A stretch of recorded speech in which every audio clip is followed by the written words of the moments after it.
Welcome to AI Horizons, the series illuminating the future of AI. We bring together the brightest minds to share with us in-depth insights and practical advice on AI and work. I'm Pham, the Vice President of AI here at Workday, and I'm so excited to be joined by Rao Surapaneni, the Vice President and General Manager of Google Cloud's Business Application Platform.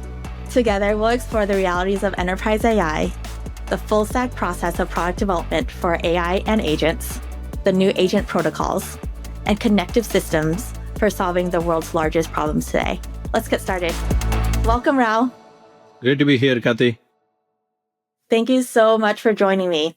So let's talk a bit about your background. You've been part of some of the greatest foundation for building AI for the last few decades, from Bell Labs now to Google Cloud. Can you tell us a bit about how that has shaped how you think about solving real problems with AI? Yeah, absolutely, Kathy. I would say at the start of my career, I was at the Bell Labs working on what was called expert systems. Since then, it's always been this is the decade of AI, and we're in the third decade of that through my career. It's always been a lot of fun to learn new technologies, to play at the leading edge, but ultimately building a product, delivering something useful and delightful to the users and our customers has always driven me to build what I built. Throughout my career, I try to place myself in situations where there's technology, maybe multiple technologies coming together, but delivering value to customers in a full-blown product that they can use. That's always been my thing to do, and definitely having lots of fun doing what I'm doing right now. Yeah. Before I jump into a question about our users and our customers, you mentioned starting with expert systems. So those who've been in computing and AI for a while might know what that is. Can you share what expert systems are? Yeah, so this is essentially the original or the OG of the AI, if you will. Back then, I was working on AT&T Bell Labs expert systems predicting faults in their network switches. It would again, just like the AI today, look at lots and lots of data and predict a fault and alert a technician before things needed to be replaced or fixed. Great. Thank you for sharing. I love looking at just where history has been and then how it really informs how we go today. So AI has really led to this moment we're in with generative AI and large language models and agents. You also mentioned our customers and the user experience. Can you talk more about how you think about the full stack of technology and how then that applies to the experience that our users feel when they use our products and how they might experience efficiency and a delightful experience and being able to do what they want to do? Yeah, this is something that doesn't get enough discussion, I believe. Used to be the full stack meant backend, storage, middleware, and then your front end.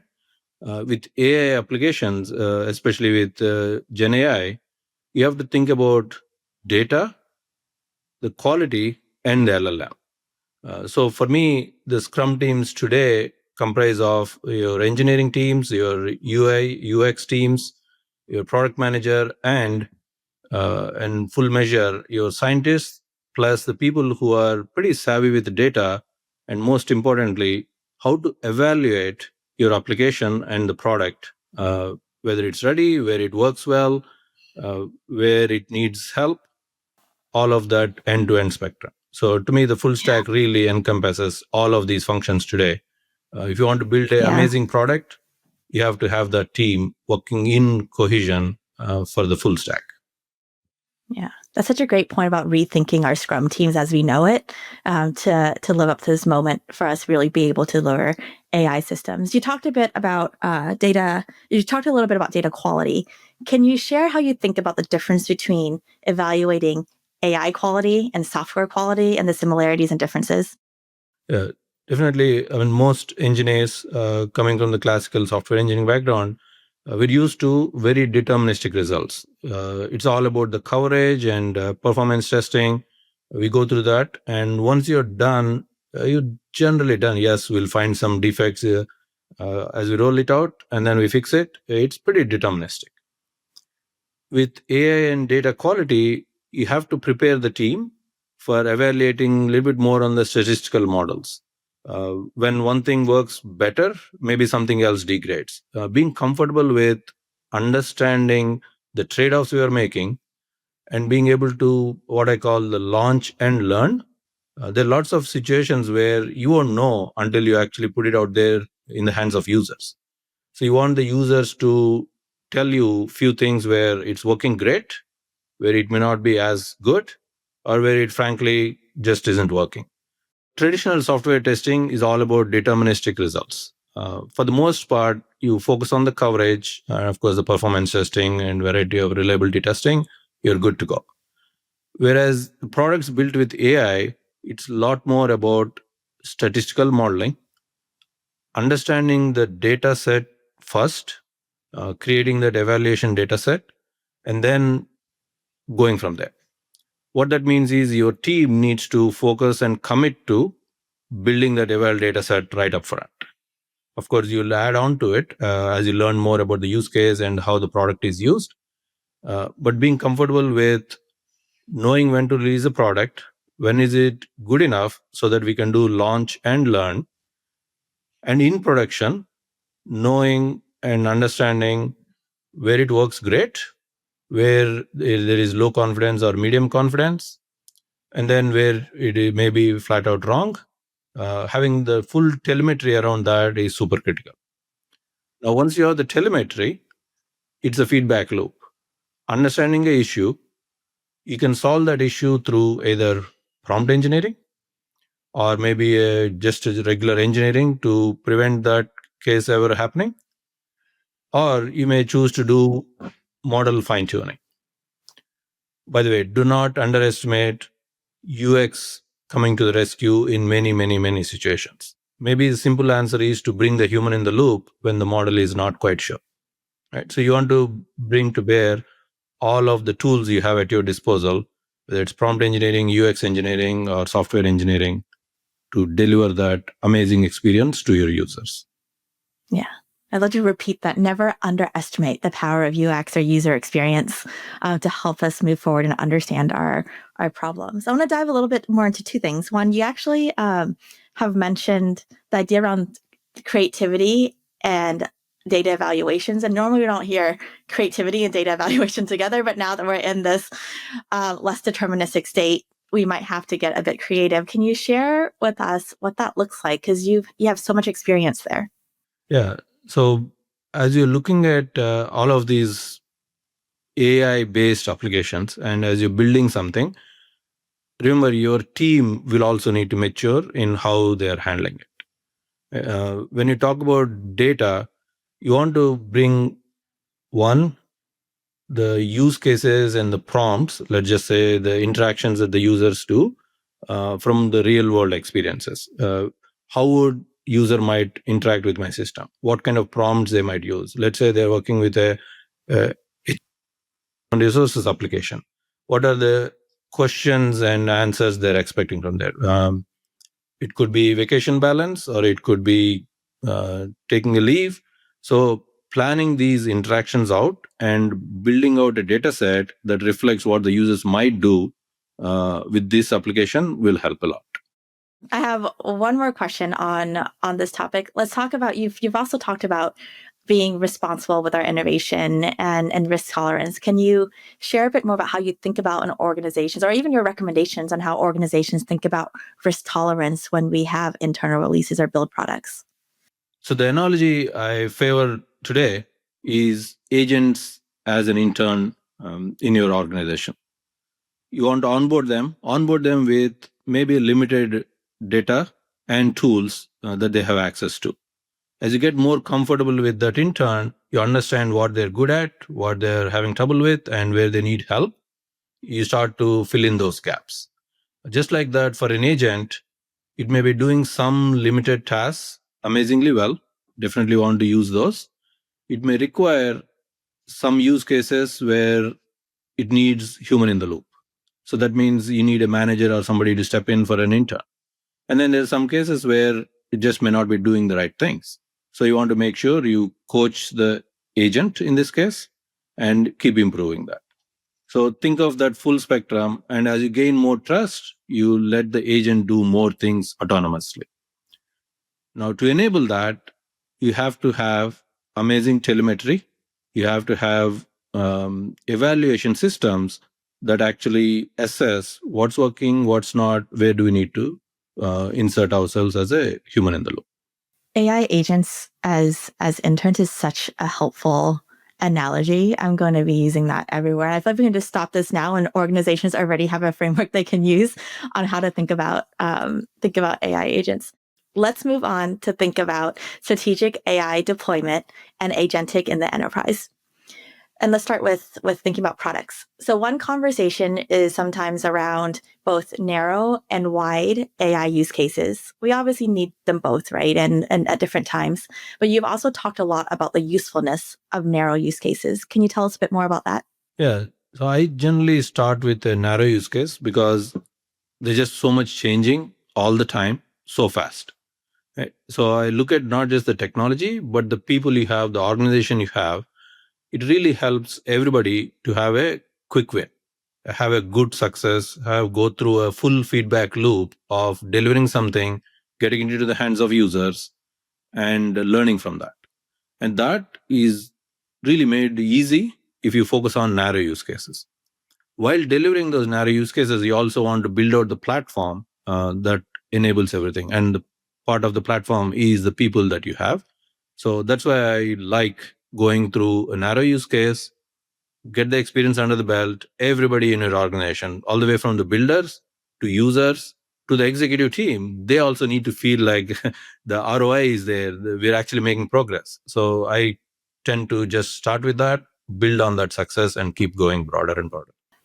You mentioned ROI, so let's pull on that. As you know, I get so many questions about return on investment. I'm sure you do too. Yeah. How does what you talked about starting with narrow use cases and problem solving, help us think about the unclear return on investment and the resource allocations that we need to build and deploy AI in our organizations? Yeah, there's lots talked about the ROI of the AI and where we are. But ultimately, in my view, uh, this AI revolution is here to stay, and the leaders and the organizations have to commit to it. Uh, Ultimately, any ROI will need to be tied back to the business value. Business value could be in terms of productivity, it could be in terms of increased revenue or cost savings. Perhaps it could be user or customer satisfaction. Any of these applications that we're building all tied back to one of those, if not multiple of those metrics. That's at the topmost business level. From there, you drill down into the operational metrics. What do you want to track? What is the user sat? And then when you go down to the technology, specifically in AI, we talk about task completion. How many attempts have we done? What is the hallucination rate? So all of those engineering type of metrics. So I look to connect all the way from the business value metrics to the operational metrics to the AI metrics. Yeah, great. Thank you for sharing that. So another topic that often comes up as we talk about agents is how agents connect to other agents and agent-to-agent protocols. You're literally the leader of agent-to-agent interoperability, having been at the forefront for so much of that research and the practice of it. And you all actually just made a donation to the Linux Foundation. For those who don't know, the Linux Foundation is known for driving the open source and open movement. How do you think about A to A or agent to agent protocols and also the open movement and its role in that? Yeah. Thank you, Gary. Definitely, Workday has been an amazing partner in us launching agent to agent protocol. Maybe to start with, one of my original hypothesis is the organizations that best understand the data and their users are equipped to deliver the best possible agent and agentic experience. Keeping that aside, you also have multiple frameworks. When you look at a customer, they're deploying technologies and the platforms from multiple vendors. Now, as a customer, if I'm deploying these technologies and the platforms, I do not want a lock-in. Right? So, especially in a space where everything is changing so rapidly, you want that optionality of being able to leverage any platform that you choose. So that really generated the idea for agent to agent interoperability. As a customer, I can build agents in the best platform for that task. And then if I can interoperate across, then I'm maximizing the automation capabilities or the business drivers that I have. That was the genesis for designing the agent to agent protocol. Now, as we looked at this capability, it is only as good as the partners in the ecosystem that plays in it. Right? For it to be truly an open platform, as much as we designed it as an open source and donated it and developed in open, we wanted to make sure all of our partners and the community did not have any friction to consider it to be one company driven one. We could have been a benevolent dictator and just moved the technology forward, but we wanted to make sure there are no open questions or concerns about it. So we donated it to Linux Foundation. They've been an amazing partner to bring in the right focus and the governance. It is being developed in the open. It is open source. People can contribute. There is a technical steering committee that will approve when there are, conflicting opinions. But otherwise, it's progressing beautifully. I'm happy to report that currently about 45% of the PRs are coming in from the community. That shows a very broad adoption of the product and the technology. Yeah, it's amazing. Thank you for going beyond being a benevolent dictator and bringing just users and community into so much of you that you all do as you build the foundation that we all use globally. It's quite remarkable. So thank you for sharing that. How do you see? You mentioned this a little bit with some of the what you mentioned with platforms. How do you see A2A shaping what is deemed as the internet of agents and how autonomous collaboration happens?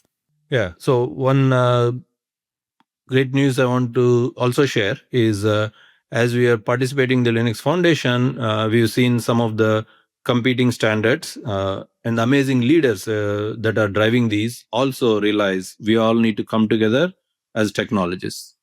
So we are currently partnering with Agency. So this is a consortium led by Cisco and a few other technology companies. And then most recently, we started partnering with IBM, where they're also adopting agent to agent and incorporating that into their BAI platform. So it's really amazing to see all of the community coming together in support of one protocol, one technology capability, so that customers and the users can benefit from that. This is a huge deal. IBM has its own agent protocols. It's a large organization. They've had done research in this space for a long time. That kind of partnership, Rao, is really, again, remarkable. Yeah, I mean, a lot of this is technology and ultimately the people who want to do the right thing. And I'm super thrilled to see how it's all coming together. Now, the protocol is one thing, and we also recognize to enable the full solution, we need multiple capabilities for the full spectrum. Right. So we're also with these leaders at this organization, we're also looking at what does it mean to do a registry service so that the discovery and invocation can happen seamlessly. How do we do telemetry around it? Again, there's a OTel as a open standard, so we're completely adopting that. And now we're also looking at evaluation services. How do all these partners conform to an open standard, but at the same time, they can bring their own differentiation, their own technology stack to drive value to their business as well as to their users. So it's been amazing to see the growth across all of this. Yeah. Thank you for sharing that. I'm very, very, very excited for it. And it's really heartening also to see so many great leaders across the large tech companies coming together. And like you said, to do the right thing for the future of just the foundation for how we build AI. So thank you. So going next, so let's talk about some of the use cases and workflows of A2A communication. How do you see A2A really reshaping how we think about workflows? So when we started with A2A, I intentionally scoped it to more friendly towards a intra-enterprise scenarios. Yeah. So typically the trust, identity, and authentication, these are somewhat simplified. If you think about it, within an enterprise, once you have an SSO, the user identity transitions over into the agent. So agent is usually solving it based on the user delegation. Now that's great. Now it works, and it works across the platforms, and users are used to it, just logging in via SSO and then being able to delegate to the software, whether it's agentic or application.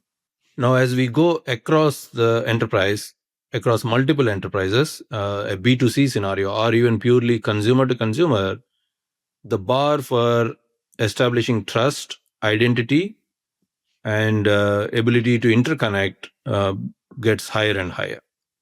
We're working through a variety of scenarios where the security and how we establish this trust for agents outside the enterprise is the next wave of evolution for the protocol and for the rest of the infrastructure.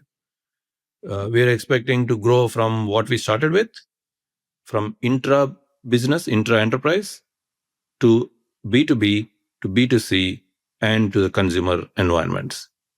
So, by the way, the pace at which the technology is moving, the industry is moving, that's not too far. So you'll start seeing those real soon in the next quarter, I would say. Yeah. In the next quarter. Yes. Wow. That's like a lifetime. Exciting to watch. Yeah, that's true. It is like a lifetime, but also things are changing. So that is, every quarter, the state of technology and the foundation that we know it is changing. You've also talked about you might not need to be in the A2A ecosystem or have A2A, deployed or use it, or even know what it is in your organization, and still be part of the ecosystem or this bubble. Can you tell us more about that? I mean, I'm always a fan of using the right tool for the right scope. It's been 4 months since agent-to-agent protocol has been unveiled. Definitely, there's tremendous traction and people are deploying it. Great news is, my previous conversations used to be, how do I develop and build and deploy an agent? Now the conversations are about, how do I make these interoperate and get more value out of my investment here? If your application requires an agent that has access to all the data, all the tools, even if it is a multi-agent solution, you do not need agent-to-agent communication. The agent-to-agent communication is purposefully designed so that when you have islands of data or islands of logic, or maybe for compliance reasons, you cannot have one team sharing their internals with the other team. That's when you want to deploy agent-to-agent so that you can interoperate for the outcomes that these agents are producing, as opposed to sharing the underlying data or the tools. I have some amazing examples from how customers are innovating with the capability that the agent-to-agent provides.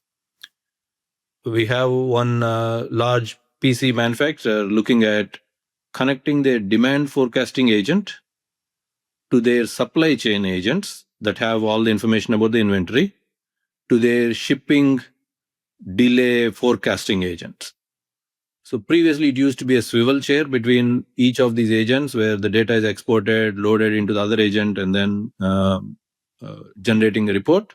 Now these agents can talk to each other and generate a full recommendation of how to plan their order management. Right? That's one amazing example across the pretty major PC manufacturer.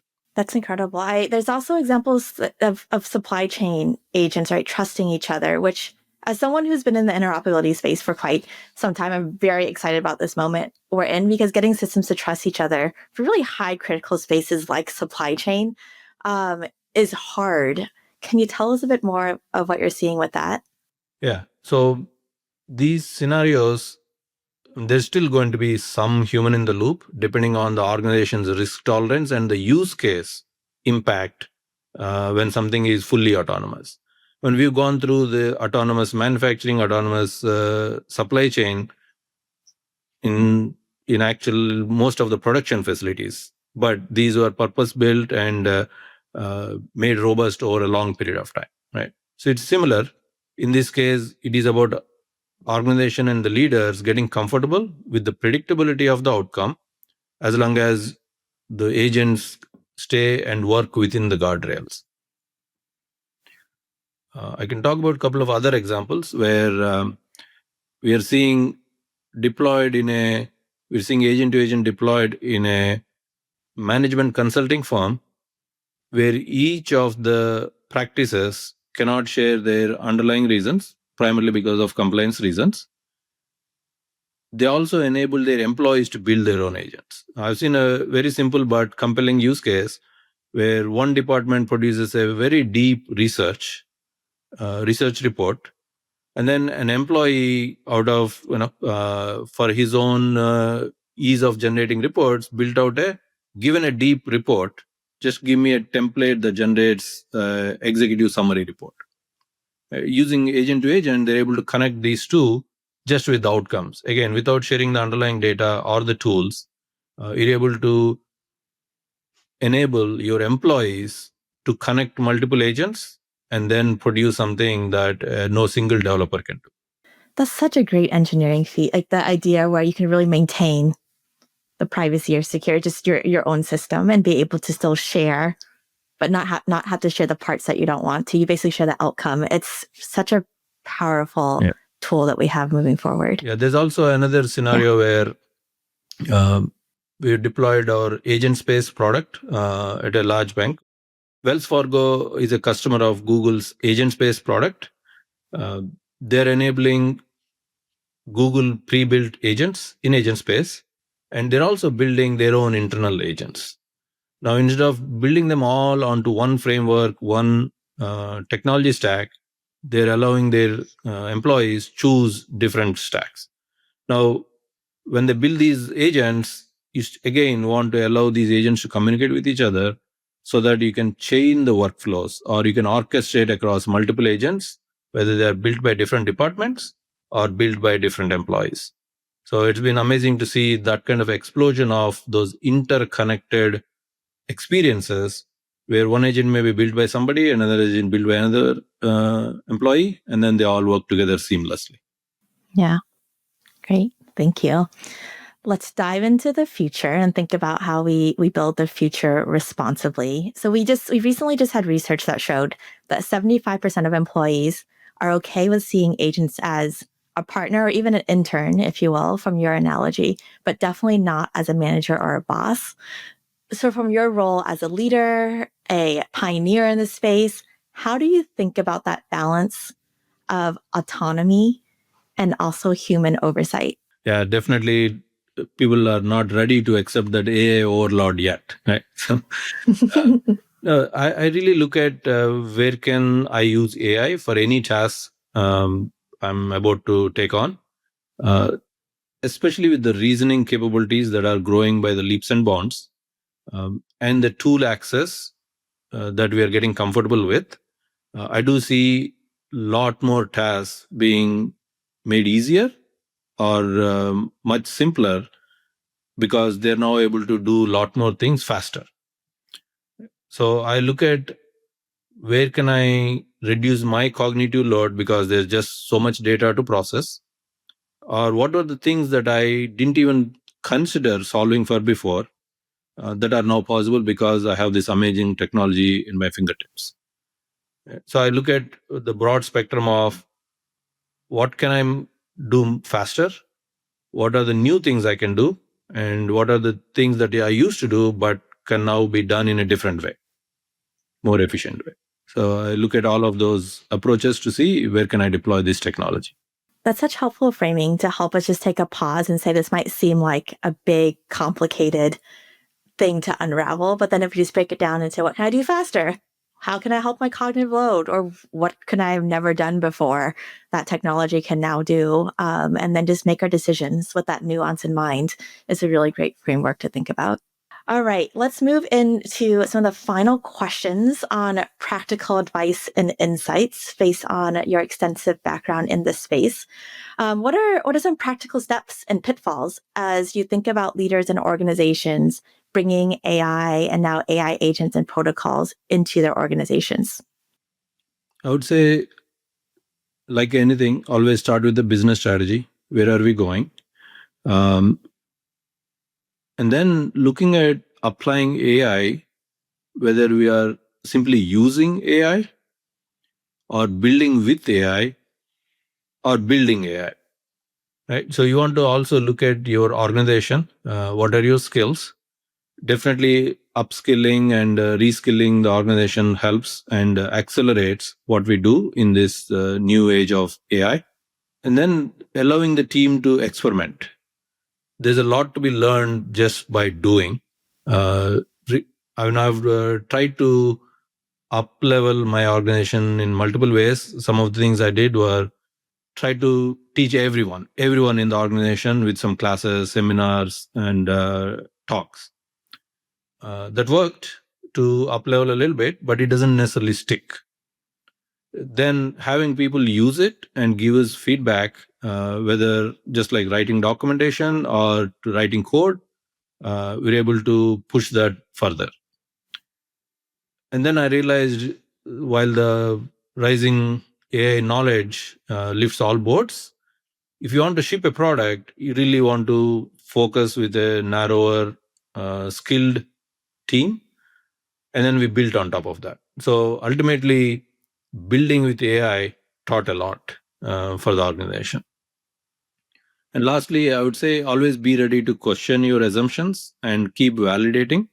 One of the things when I first built a code assist technology in a previous organization, the assumption was, oh, it's going to make my developers that are new to the platform super productive.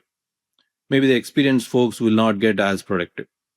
Turns out an experienced developer can quickly skim through the generated code and accept it and move forward faster. Whereas a new developer, we required them to verify the APIs, verify the documentation, and while they were productive, it was not as reflective as a more seasoned developer of that platform. So these are the kinds of things that you assume something, move forward, and then you learn and check your assumptions as you move forward. I would say definitely think big, start small, but scale fast. That's going to be the iterative loop that you can learn from that and keep moving and building more and more things. Think big, start small, and scale fast. Such wise wisdom to share with us all. Thank you so much, Rao. I have one more question, and Amir, we don't have to use this if you don't want, but actually, I'm just genuinely really curious. So I will ask this question, and we can decide if we want to use it. You have spanned the days of expert systems to large language models, generative AI, now agents and protocols, and who knows, some people are talking about AGI. Have you had a favorite moment in that history of a use case or scenario where you're like, wow, this makes so much sense with AI. This is great. I love using this. I love the experience. This is just the right fit, the right product, the right use for this technology. Well, I'll have to share it, but it's a little bit old. So the product is Tell Me by Mobile. Our tagline was say it and see it. This was the experience of being able to speak to a mobile phone and see the result, whether it's a map information or a directory assistant. So we basically converted a 411 phone call. Most people probably don't remember that anymore. That used to be the way to connect, get the information about a business. Now we converted that into a mobile experience and a visual experience. That made it amazing and first of its kind. So super proud of the team and the opportunity to work on that and actually get it into the hands of users. That's so amazing. It's also really great too for me to see where you might build a technology for one purpose, but the fact that it exists, it becomes embedded into bigger systems, And so I often will tell folks I work with in my product teams, I don't ever think about anything as like a failed technology. You either learn something or it might not have been successful as like a standalone thing, but then it might have been used in something else. And I love watching technology move that way. Yeah, even for the agent-to-agent protocol, while it feels new, a lot of this is coming from my own telco background and where it was all about protocols. In fact, one of the reference materials for my team is what's known as a SIP, Session Initiation Protocol, you'll see a lot of those elements of why communication systems are designed such a way. And I view this as agent-to-agent communication protocol as well. Rao, your background also includes working with telecommunication systems. Can you tell us how you think about how that area of technology really feeds into our current era of technology with agents? Sure. Yeah, I mean, it's amazing how previous experiences come to bear and influence what we design and how we build the products. Way back when I worked in a startup working in voice over IP technology. So this was when telecom networks are being rewired to run on internet technology. So I worked on a technology called SIP, or Session Initiation Protocol. I actually use that as a reference material for my team that's designing agent-to-agent protocol.